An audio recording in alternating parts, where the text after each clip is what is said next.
ومهاراتها من أجل البناء والتنمية في بورسعيد. وأقول لتكن الجامعة بكلياتها المختلفة مندمجة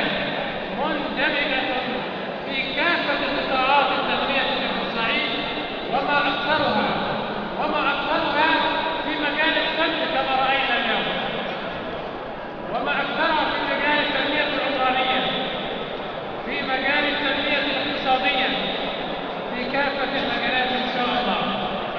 والسبب الثاني لسعادتي أنني ألتقي بنخبة من شباب مصر الأعزاء، شباب جامعة بورسعيد ممثلين في شباب كلية التربية الرياضية، يعطوا المثل والقوة على أننا لدينا شباب أسوياء، شباب يحبون مصر وينتمون إلى مصر بكل دمائهم، ومستعدون لبذل الجهد والعرق من أجل مصر كلها، من أجل البناء والتنمية.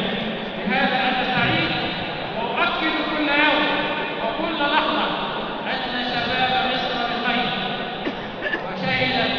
وما شهدته الجامعات المصرية في هذا الفصل الدراسي هو بالفعل تجسيد لأن شباب مصر بخير، ويدرك دوره ويدرك حجم المسؤولية، وأنهم جاهزون دائما وأبدا للعمل من أجل مصر، للعمل من أجل التنمية. ومن أجل هذا أقول عظيمة يا مصر، عظيمة يا مصر برجالك، بشبابك، بسيداتك، بآنساتك، بأساتذتك، وكل العقول التي تعمل من أجل مصر. تحيا مصر، والسلام عليكم ورحمة الله وبركاته.